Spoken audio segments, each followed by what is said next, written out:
Hey guys, Brian here from Answers in Genesis, and right now I'm on Rottnest Island, an island off the west coast of Australia, outside of Perth, and just a gorgeous day. And right now we're looking over this bay area, and we're looking at what's called cathedral rocks. And they're just a beautiful series of rocks, geological formations off the coast right here. And you're looking at on these cathedral rocks, there are New Zealand fur seals and also Australian sea lions from time to time over there. And you can see some of them if you zoom in really close. Kind of hard to see with that particular camera. You see the waves crashing in. It's a beautiful sunny day, just a gorgeous sight.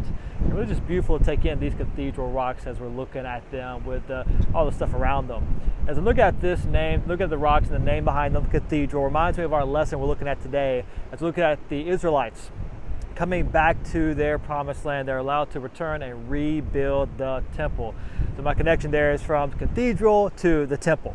A bit of a stretch, I know, but I wanted you guys to get the scenery, right? And so in the particular lesson, though, we're looking at where God is He is bringing them back into the promised land just as He promised He would. Now, of course, we see that before they're taken into exile, the Babylonians were coming in. God warned them to repent. If they didn't, they'd be taken into exile, and they did not repent. And really, Israel, the Jews, are taken away from their promised land in 3 successive waves that take them away into exile into Babylon. And they're there for 70 years, just as they were told they would be.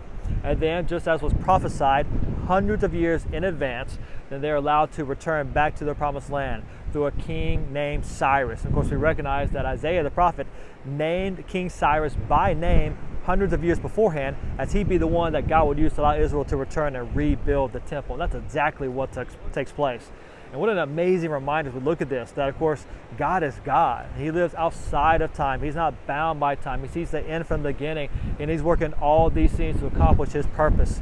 And none of this takes God by surprise, and He's using this. He's sovereign over all of it. What a great reminder as we see these prophecies fulfilled, Israel returning, Zerubbabel leading that charge to lead Israel back. And of course, once they get to the promised land, the first thing they do is they rebuild the altars to symbolize their focus on the worship of the one true and living God, who has fulfilled His promises and brought them back as He prophesied He would.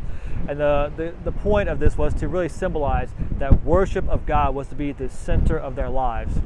And of course, what a beautiful reminder for us that worship of our God should be the center of our lives as well. That we worship God by knowing Him and by obeying Him. And of course, we know Him through His Word. And we experience Him as we obey His Word, and He works through our lives to do amazing things for His glory, for eternity, and of course for our good.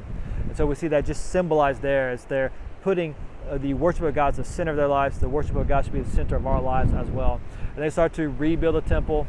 And of course, they hit some snags. There's a lot of opposition against them, and they slow down for a bit. They hold off for a while, but then God raises up other prophets like Haggai and Zechariah to re-encourage and reinvigorate the people to complete the process.